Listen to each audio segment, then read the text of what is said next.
ভোগের খিচুড়ি খেতে যেমন দুর্দান্ত হয়, এর স্বাদও তেমনি অপূর্ব হয়। আর কী কী মশলা দিলে এর স্বাদ দ্বিগুণ বাড়ে সেসব নিয়ে রয়েছে আজকের এই ভিডিওটি। ভালো লাগলে লাইক অ্যান্ড শেয়ার করে দেবেন। আর এখনও যদি চ্যানেলটিকে সাবস্ক্রাইব করে উঠতে পারেননি, তাহলে অনুরোধ রইল চ্যানেলটিকে সাবস্ক্রাইব করে দেওয়ার জন্য।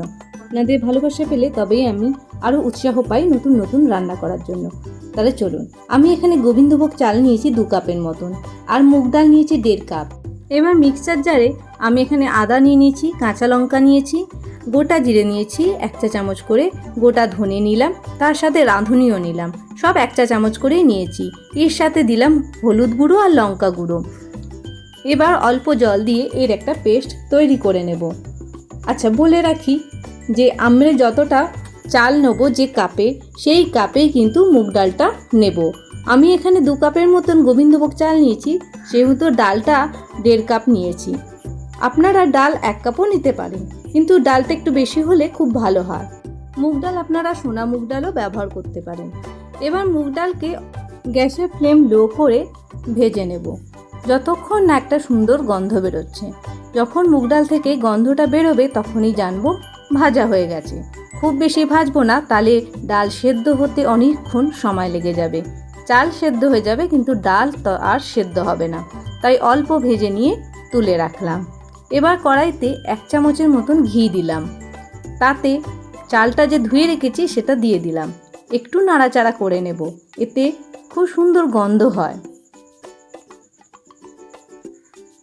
নাড়াচাড়া করে নিচ্ছি।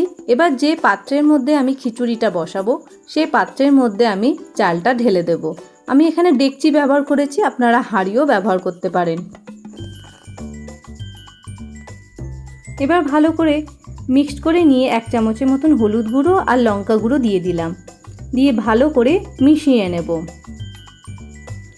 এবার আরেকটা কড়াইতে 3 টেবিল চামচের মতন ঘি দিলাম, তাতে এবার তেজপাতা, শুকনো লঙ্কা দিয়ে ভালো করে ভেজে নেব যতক্ষণ না একটা সুন্দর গন্ধ বেরোচ্ছে। তারপর বেটে রাখা মশলাটা দিয়ে দেব, যেটা আমি পেস্ট করেছি। দিয়ে এবার অল্প একটু জল দিয়ে ভালো করে মিশিয়ে নেব। তাতে অল্প একটু গুঁড়ো লঙ্কা দিলাম রঙের জন্য, আর তার সাথে দিয়ে দিচ্ছি ধনে গুঁড়ো। দিয়ে মশলাটা ভালো করে কুক করে নেব।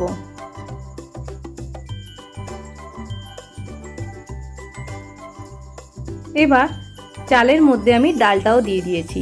ততক্ষণ মশলাটা আমার কষানো হচ্ছে। এবার ভালো করে চাল ডালটা মিক্সড করে দিলাম। মশলা এবার প্রায় কষানো হয়ে গেছে, এই যে তেল বেরিয়ে এসছে। এবার আমি পাত্রের মধ্যে নুন দিয়ে দিলাম, যে পাত্রে আমি খিচুড়িটা বসিয়েছি। স্বাদ মতো নুনটা আপনারা দিয়ে দেবেন। আর কষানো মশলাটাও দিয়ে দিলাম, দিয়ে সব একসাথে ভালো করে মিক্সড করে নেব। ভোগের খিচুড়ি রান্না করাটা খুবই সোজা, সঠিক মশলা দিলে ঠিকঠাক রান্না হয়ে যায়। এবার রিফাইন্ড অয়েল দিয়ে তাতে আমি কাজু কিশমিশ দিলাম। আপনারা এমনিও বাদামও দিতে পারেন, আবার বাদাম ছাড়াও করতে পারেন। আমি এখানে টমেটো ব্যবহার করিনি, কারণ অনেকে ভোগের খিচুড়িতে টমেটো খুব একটা ব্যবহার করতে চান না বলে। এবার দেখুন ডাল চাল যেমন সেদ্ধ হয়ে যাবে, তারপরে কিন্তু আমি কাজু কিশমিশটা দিয়ে দেব। আমি এখানে খিচুড়ির জলের পরিমাণ একটু বেশি রেখেছি, কারণ খিচুড়ি যখন ঠান্ডা হয়ে যাবে তখন অনেকটাই জল টেনে নেবে, বসে যাবে।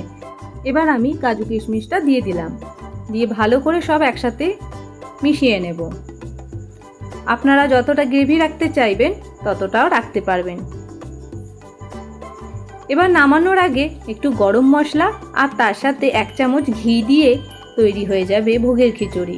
এবার একটু চাপা দিয়ে রেখে দিলেই খুব সুন্দর এর গন্ধ বেরোবে। দেখলেন কতটা সহজেই রান্নাটা করা যায়। আপনারা সঠিকভাবে এই মশলাগুলো দিলে আপনাদের খিচুড়ির স্বাদ দ্বিগুণ বাড়বে। তাহলে বন্ধুরা, আজকের ভিডিও আপনাদের কেমন লেগেছে? ভালো লাগলে অবশ্যই লাইক করে দেবেন। আর আমার চ্যানেলে যদি নতুন সদস্য হয়ে থাকেন, চ্যানেলটিকে সাবস্ক্রাইব করতে ভুলবেন না। আপনাদের সহযোগিতা পেলে তবেই আমি আরও বেশি করে রান্না করার উৎসাহ পাই, ভালো লাগে। আর আমার চ্যানেলে রান্না যদি আপনাদের ভালো লেগে থাকে, তাহলে বন্ধুবান্ধবদের কাছে শেয়ার করতে ভুলবেন না। তাহলে হয়ে গেল ভোগের খিচুড়ি। এবার আমি গরম গরম পরিবেশন করে দেব। এর সাথে পাঁপড় ভাজা আর বেগুন ভাজা আমি করেছি। ব্যাস রেডি হয়ে গেছে আমাদের ভোগের খিচুড়ি। তাহলে বন্ধুরা আজকে এটুকুই। পরবর্তীকালে আবার কোনো নতুন রান্না নিয়ে আপনাদের সঙ্গে আমি ভিডিওটি শেয়ার করব। ততক্ষণের জন্য বিদায় নিচ্ছি। আপনারা সকলে ভালো থাকবেন, সুস্থ থাকবেন আর আমার চ্যানেলটিকে দেখতে থাকবেন আর একটু সহযোগিতা করবেন আর লাইক করতে ভুলবেন না। ধন্যবাদ।